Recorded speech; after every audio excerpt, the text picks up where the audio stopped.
In the year 4 billion BC, a cosmic object falls to the Earth. In present-day Bhutan, a family is mourning the loss of their child.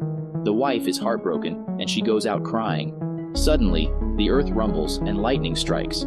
Then, the cosmic object comes out of the ground after 4 billion years.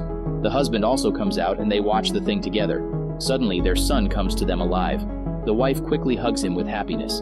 The cosmic object releases a wave of electromagnetic pulse that travels all over the Earth and affects electronic objects. In Mexico, an engineer named Mason talks to his doctor, who says that Mason has only 12 months to live because of some sort of a terminal illness. His doctor suggests he take a long vacation and avoid stress, as that might give him more time. Mason also has sudden sharp pains in his right arm. In the US, the NSA is very interested in this phenomenon, and they start an investigation as to its nature. One of the officers says that there are reports of the dead coming back to life and the sick being cured, but the other men just laugh at her. They have been invited by the King of Bhutan to investigate this thing, but the NSA wants to put a small military presence as well because it is too close to the Chinese border. To lead the scientific investigation, they chose a scientist named Dr. KC. She has an excellent record of working with the government, as she has done other works as well. They tell KC that this is a delicate matter because they have no idea about the nature of the object. Meanwhile, Mason has been driving from Mexico to the US, but his car breaks down on the way. Some shady-looking Mexicans approach him. They beat him up and point their guns at him. But just then, an American chopper arrives and the Mexicans run away scared. The military rescues Mason using bad CGI. On the way to Bhutan, Mason and KC get to talking. She says that she has read his file and apparently he can understand any device and how it works in a short time. They finally reach the giant rock, which is standing straight up on its own. Mason says that it must be using the Earth's gravitational force to hold itself up like two magnets do when they repel each other. The captain of the site, Captain Tower, gives him all the information that they have on the rock, which the locals are calling Torus. Mason asks Captain Tower if he has any opinion on the rock, but the captain refuses to say anything because he's military. That night, Mason goes through all the information that they have on the Torus to better understand what they're dealing with. He sees a line of circles on the Torus and starts smiling. The next day, he is woken up by Dr. Solomon, who is the team's doctor in case of an emergency. Solomon takes Mason to see the family from the beginning. Just then, Solomon notices the bandage on his head due to being attacked by the goons in Mexico. So he removes it and his wound is no longer there. Mason is in shock. He is even more in shock when he hears that the boy died due to dehydration. But he's alive now, and he does not even look dehydrated.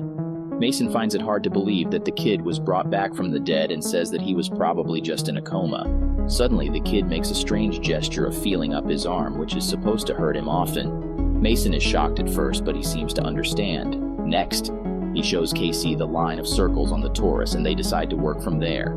They all take the high-grade military vehicle and go towards the Torus. When they reach it, all the soldiers prepare their guns, which makes Mason uncomfortable. KC and Captain Tower say that they need to be careful no matter what. Just then, 2 Chinese fighter jets enter the Bhutanese airspace. The higher-ups in the American military send Colonel Tell to handle the situation. Meanwhile, the American team start looking for an entry into the Torus. They reach the point with the 9 dots. Mason thinks that these dots represent the 9 planets in their solar system, so he makes the operator align themselves with the 9 dots. Then, KC gets the exact configurations of all the planets of the solar system. Then he makes the operator move the dots to look just like the solar system is right now. However, the dots do not move. Captain Tower becomes impatient and prepares to blow it up and find an entry. But Mason scolds him, and the captain waits for him. Then, Mason makes the operator turn it counterclockwise, and the rock surface starts moving until it makes the exact same shape as the solar system. The rock breaks with a sharp sound, and the debris is taken inside by some strange force. Mason decides to go in because they need to do their research before the Chinese jets arrive. But Captain Tower does not want to risk human lives and says that they should send a camera first. They have a little argument until KC supports Mason and the captain backs down. A squad of soldiers accompany Mason and KC as they enter the Torus. The place is dark inside and full of gases. Captain Tower says that it could be risky, so they should take a sample and examine it safely. Mason fights back again, saying that the combination may not work when they try to get back in. He even takes off his mask to show that it's safe. He pretends to choke, so KC gets angry and sends him back to the control room where she scolds him badly. Just then, the Chinese jets fly past them and find out that the Americans have already set up camp.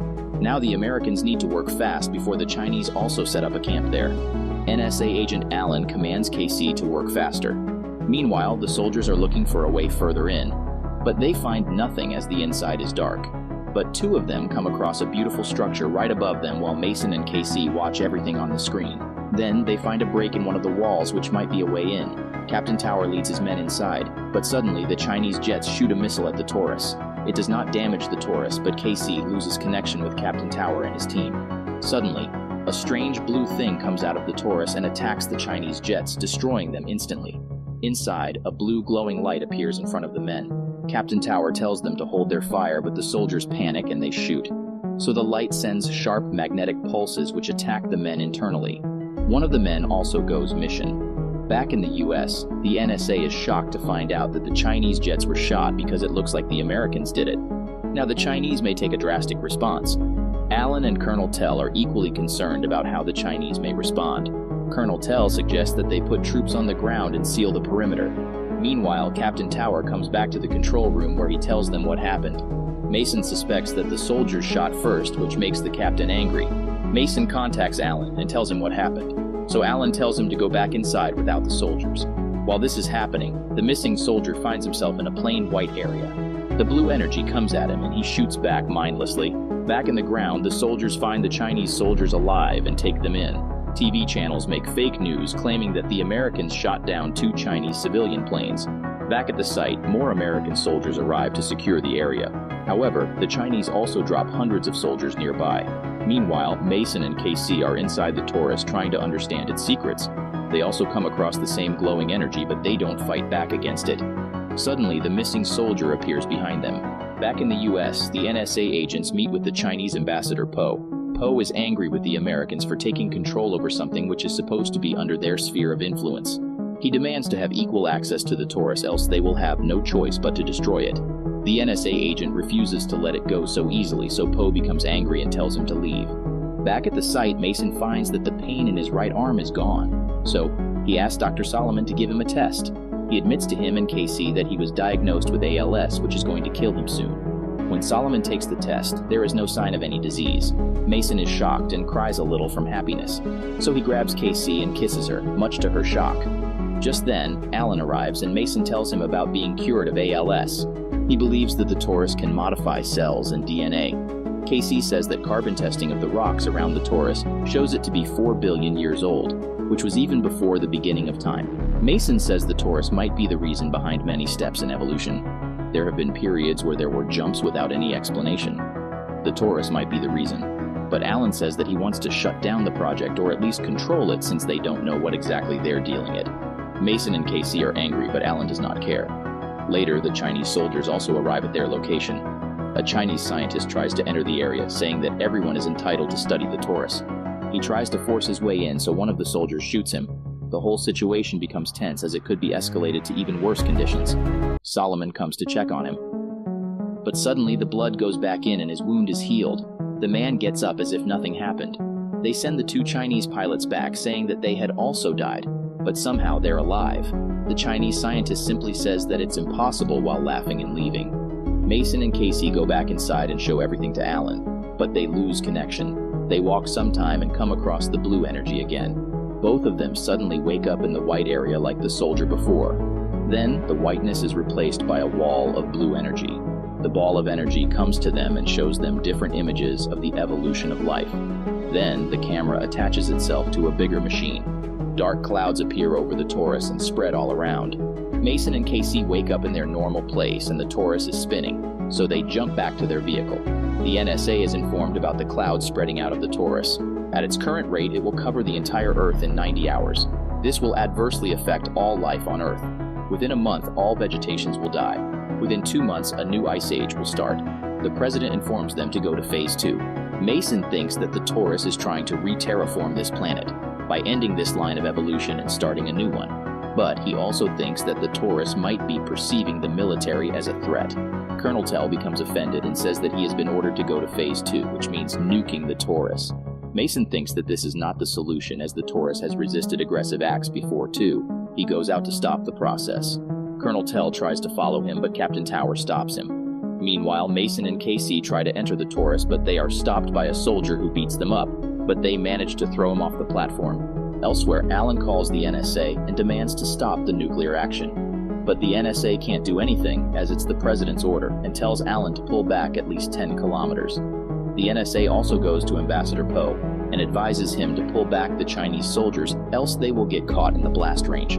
They have 23 minutes until the nuke goes off. Mason and Casey find the nuclear bomb, but they don't know how to defuse it.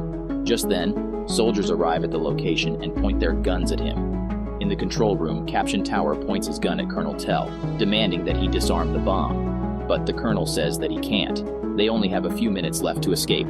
Back in the Torus, the blue light comes at them. Again, they wake up in the wild place without any soldiers to disturb them. So, Mason starts working on it. Back in the military base, Captain Tower lets the colonel go, as it's obvious that he doesn't know how to stop the nuke. Now the captain and Alan are left behind. Back in the Torus, they only have 30 seconds left and they're not able to disarm the bomb. So Mason and Casey kiss instead. The nuke explodes, taking everything in its surroundings. But the blast is absorbed back by the Torus and the people are alive and safe.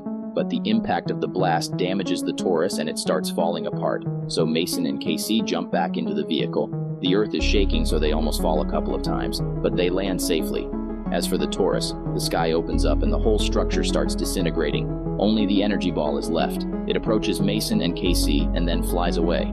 4 months later, Mason is giving a lecture on his experiences with the Torus. Casey approaches him and says that she's pregnant and she hasn't been with anyone else since the incident. Looks like this is his sign to run, boyo.